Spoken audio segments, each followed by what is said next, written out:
안녕하세요. 안전한 투자로 편안한 노후 준비 중경투TV입니다. 네, 5월 8일 수요일입니다. 비트코인 26,900달러 다시 한 번 더 6만 달러 두드리러 내려가고 있고, 이더리움 3,000달러, 리플, 솔라나 전체 알트코인도 마이너스고요. 생각보다 하락이 크진 않지만 64,000달러보다 62,000달러, 2,000달러로 두 번째 숫자 바뀌며 수십도 약간 뒷걸음치는 분위기입니다. 새벽 동안 애플 아이패드 신제품 발표하고 연준위원 발언도 있었고요. 이미 다 알고 있는 이야기라 큰 변동은 없었지만 그렇다고 호재로 작용하지도 않고요. 비트코인 도미너스 50.7%로 비트코인 지하락 우려에 알트코인 투심은 박살나고 있죠. 비트코인은 25일선 99일선 만나는 데드 크로스 직전입니다. 데드 크로스 시작부터 투심 약화되는 거고, 시장에 예상하지 못한 충격이 또 나온다면 데드 크로스가 비트코인 대폭락의 시발점으로 마지막 매도 타이밍이기도 하고요. 올해 2월처럼 4만 달러 올랐다가 기관들 추가 매수로 7만 3천 달러 신고점 찍었지만 블레러 ETF 반감기, 홍콩 ETF 승인까지 당장 나올만한 호재 다 나와서 숨고르기 하는 상태가 지속이 됩니다. 그리고 2021년 5월 15일에 비트코인 데드 크로스 나온 이후 6만 달러에서 3만 달러 큰 폭락도 있었기 때문에 중순으로 다가갈수록 시장의 공포 심리는 팽배해지는 거고요. 2019년 연중 금리 나전에도 비트코인 데드 크로스 나온 적이 있는데, 이때도 보면 1차, 2차 6,000달러까지 떨어지는 하락은 있었지만 쇼포션 대량 청산시키면서 두 번 반등 났고, 코로나 바닥 리테스팅 이후 본격 상승이었습니다. 2020년 5월 반감기에서는 여기 코로나 충격이 너무나 컸기 때문에 반감기 상승도 상대적으로 늦게 났고요. 그러다가 21년 연준 돈풀기와 함께 6배 넘는 거대 상승장 이어졌습니다. 가장 최근 금리 나했던 2019년 여기 차트 보면 99일선 아래에서 신규 매수는 단타도 좋았고 장기로 홀딩도 가능한 가격이었습니다. 25일선 위로 가격 오를 때마다 매도하면 수익으로 이어졌던 거죠. 대신 단타로 계속해서 수익 받다가는 연준 금리 인하로 인한 큰 상승 놓치는 소탐대실도 나왔던 구간이었고요. 2016년 7월 반감기 이후에도 비트코인 데드 크로스 패턴은 나왔습니다. 반감기 기대감으로 급등 이후 하락은 했지만 8월 한 달 만에 횡보 이후 본격적인 상승을 했고요. 10월까지는 큰 상승 없이 최대한 버티는 구간이었는데, 비트코인 당시 400달러에서 600달러 상승이었으니까 여기 반감기 고점에 1차 매도 이후 홀딩하는 투자들도 나왔던 겁니다. 특히 여기 구간 데드 크로스가 골든 크로스로 바뀌기 시작하는 구간부터는 본격 대세 상승으로 이어졌고요. 2016년 데드 크로스가 골든 크로스 바뀌기까지는 두 달이라는 시간이 걸렸습니다. 비트코인, 알트코인 할 것 없이 대폭 득장이 시작되었죠. 비트코인 6만 달러 다시 내려가려고 하고 급감하는 상황이지만 코인 공포 탐욕 지수 보면 여전히 68포인트로 탐욕 구간입니다. 22년 폭락장 같은 경우 10포인트 아래까지 내려가면서 극도의 공포로 코인 투심 침체되는 경우는 흔하게 있었고요. 4월 가장 높은 공포 탐욕 지수는 78포인트였다가 하루 전에도 71포인트로 작년부터 코인 매수한 투자자들 상당히 긍정적인 마인드로 올해 안에는 신고점 나올 것이라는 전망을 가지고 있죠. 2018년부터 코인 공포 탐욕 지수 보며 가격 하락에 지수 내려가고 오르면 상승하는데, 여기 지수 보고 투자한다고 해서 수익이 크게 나고 그러진 않았습니다. 대신 단기 저점과 고점 확인하는 데는 매우 유용한 지표로 2018년 여기 투심 저점일 때 매수해서 반등에 매도하면 수익 볼 확률은 70% 이상이었고요. 또 90포인트 여기 꼭대기까지 투심 올라가면 거의 단기 고점이었고, 개인들 알트 투자 진입이 가장 많은 구간으로 가격 하락 올 때 투심 고점 찍은 이후 비트코인 가격도 떨어질 가능성이 매우 높았습니다. 그리고 새벽 동안 SEC 게리 겐슬러 CNBC 인터뷰가 있었고요. 코인 시장 1월 비트코인 ETF 이후 이더리움 현물 ETF 호재를 간절히 기다리는데 SEC 언제 통과시켜줄지가 매우 중요하죠. 겐슬러도 2021년 SEC 의장되고 나서 임기 초반에는 이런 언론 인터뷰나 실수로 중요 사실 흘리는 경우가 많았습니다. 코인 가격도 크게 등락을 했었고요. 그런데 몇 번 시장에 호되게 당하고 나서는 작년부터 해서 거의 앵무새처럼 같은 말만 반박하고 있고요. 미국 투자자는 중개자로부터 보호를 받아야 된다. 이더리움 ETF 서류는 5인 위원회에 제출되어서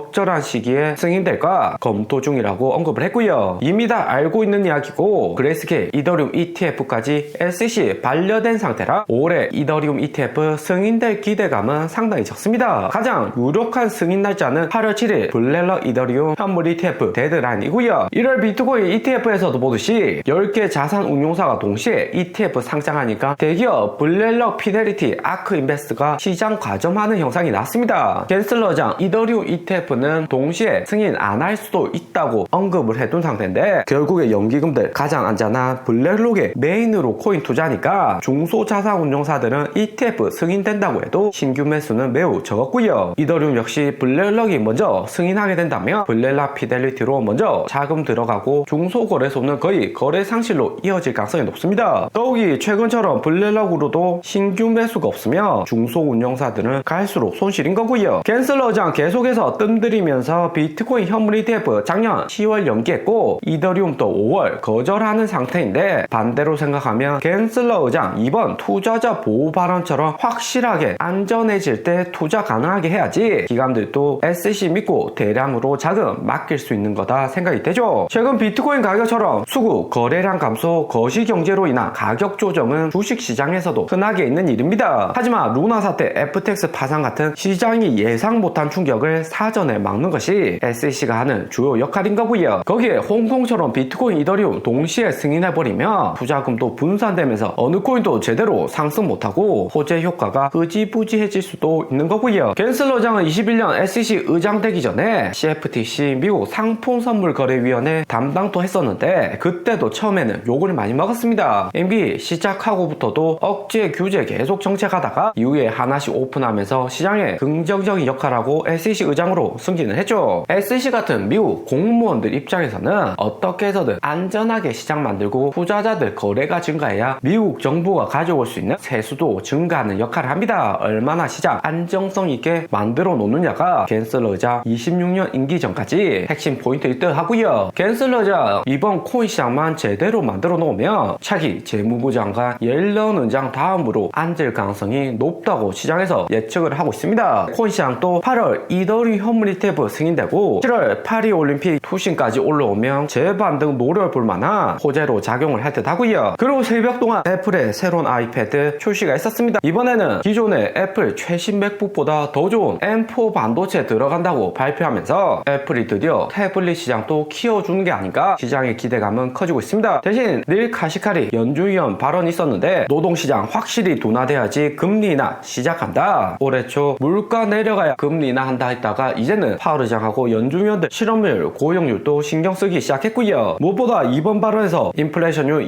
2% 목표는 신뢰에 가는 것이라고 확실히 2% 물가 안 내려가더라도 금리 인하할 수 있다 이런 기대감을 시장에 심어주고 있죠. 대신 주택시장은 여전히 탄력적이면서 신규 임대료 상승하는 등 서민들 주거 고통은 계속되고 있습니다. 한국도 고금리 지속 가능성에 주택 구매 줄어들면서 전세 수요 상승하고 아파트 가격도 재상승하는 상황이고요. 그리고 5월 2주차 지난주 비트코인 56,000달러 폭락 왔다가 65,000달러 기사회생했을 때 기관들 매매 현황 발표가 되었습니다. 기관들 4주 연속 팔고 있고 대신 지난주보다는 매도량이 상대적으로 작아졌다는 점 알 수가 있고요. 좀 더 자세히 4월 4주차 67,000달러에서 62,000달러 하락올 때와 이번 반등 비교를 해보면 기관들 비트코인 보유량이 68,500밀리언에서 65,000밀리언으로 확실히 비중 감소한 것을 알 수가 있습니다. 이더리움도 12,900밀리언 약간 감소, 솔라나, 바이낸스, 라이트코인 모두 다 감소를 했고요. 대신 리플하고 폴카다 코인 보면 2주 전 75밀리언에서 76밀리언 상승했고 폴카다또 44밀리언에서 47밀리언으로 약간 증가한 것을 알 수가 있습니다. 리플은 4월 말 재판에서 최종 SEC 지난 발언에 대한 반대 브리핑을 했었고 두 달 안에 리플의 운명을 결정짓는 미국 법원의 판결이 나옵니다. 오늘의 영상은 여기까지입니다. 좀 더 디테일한 투자 정보가 필요하신 분들은 커뮤니티로도 자료가 공유되니까 멤버십 가입과 구독 부탁드립니다. 감사합니다.